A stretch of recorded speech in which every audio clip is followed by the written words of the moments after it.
আমরা সবাই মিলে দেশটাকে স্বাধীন করছি। স্বাধীন করতে যাইয়া মুগ্ধ, আবু সাইদ, রাফি আরো অগণিত লোক শহীদ হয়েছে। শহীদ হইয়া স্বৈরাচার বিদায় করছে। বিদায় কইরা ক্ষমতায় কাদের বসাইছে? সমন্বয়ক যারা ছিল আমাদের সাথে, যারা নেতৃত্ব দিছে, তারা ক্ষমতায় বইছে, আমরা তাদের সাপোর্ট দিছি, তারা বইছে। কিন্তু আগে তারা কেমন ছিল, বর্তমানে তারা কেমন আছে, আর আমরা কেমন আছি? কৃষকের 1 কেজি সবজি বেচা কৃষক পায় 20 টাকা, সময় টিভির নিউজ। আর এটা ঢাকাবাসী 120 টাকাটা কিনা খায় কেন? পুরা ঢাকা সিটি অবৈধ স্থাপনা দিয়া ভরা কেন? লোকাল বাসগুলা ফিটনেস, একটা লোকাল বাসের ফিটনেস ভালো না। কোন ঢাকা সিটিতে যত লোকাল বাস চলে, একটা ফিটনেসও ভালো না। আপনি অজু কইরা ছিড়ে বইবেন, আপনার অজু থাকবো না, এত পরিমাণ ময়লা। মানে টোটাল বইতে গেলে আডুতে ব্যথা পাওয়া যায়। তারপর মানে পরিবেশ একটু ভালো না লোকাল পরিবহনে। এই লোকাল পরিবহনে কিন্তু সমন্বয়ক আগে চলাফেরা করতো, তখন তো করে না, কম মনে ভুলে গেছে কি করবো ভাই। দেখেন পুরা ঢাকা সিটি অবৈধ স্থাপনাটা ভরা।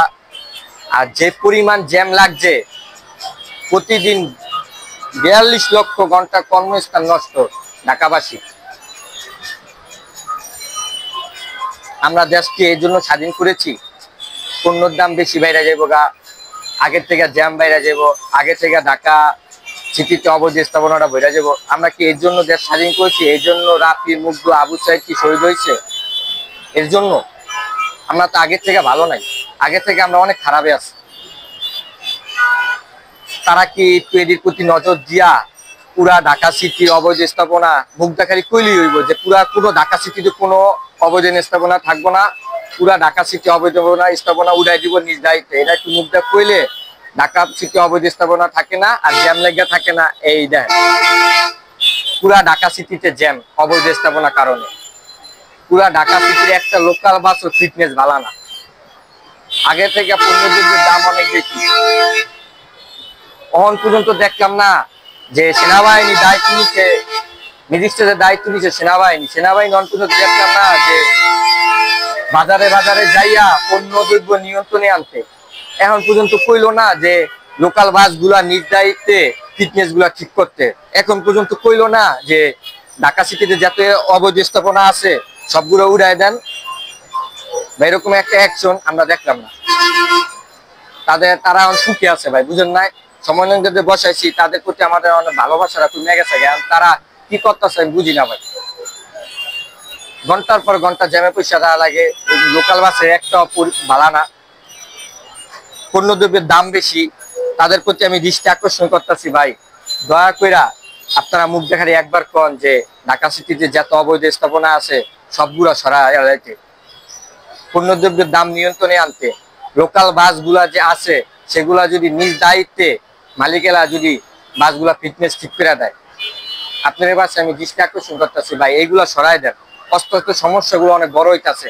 আর টিভি নিউজ প্রতিদিন 82 লক্ষ কর্মঘন্টা নষ্ট ঢাকাবাসী এই জ্যামের কারণে। আমরা ভাই মারাত্মক সোসাইটিতে বসবাস করতেছি। অতি তাড়াতাড়ি এটা সংস্কার করতে হবে ভাই, আর নাইলে আমাদের চরম ভোগান্তির মধ্যে আমরা যাইতেছি, ফিউচার আমাদের নষ্ট হয়ে যেতেছে। আপনি দয়া কইরা সমন্বয়কদের প্রতি দৃষ্টি আকর্ষণ করতেছি, উপদেষ্টার প্রতি দৃষ্টি আকর্ষণ করতেছি, ডক্টর ইউনূস স্যার আপনার প্রতি দৃষ্টি আকর্ষণ করতেছি। আপনি ঢাকা সিটি যত অবৈধ স্থাপনা আছে আপনি সরাই দেন। লোকাল বাসগুলা ফিটনেস আপনি ঠিক করে দেন। পণ্যদ্রব্যের দাম, নিত্য প্রয়োজনীয় পণ্যের দাম যদি নিয়ন্ত্রণে আসে সেজন্য আপনি অ্যাকশন নেন। মানুষ অনেক অসুবিধার মধ্যে আছে।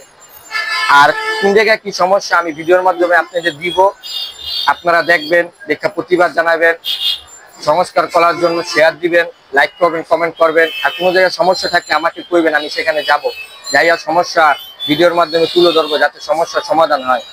আমরা ভাই অনেক কষ্ট করে স্বৈরাচার বিদায় করেছি, অনেক মানুষ শহীদ হয়ে রক্ত দিয়া স্বৈরাচার বিদায় করেছে, দেশ স্বাধীন করেছি নতুন ভাবে। আমরা দেশ স্বাধীনও করেছি, সংস্কারও আনবো ইনশাল্লাহ আপনাদের নিয়ে।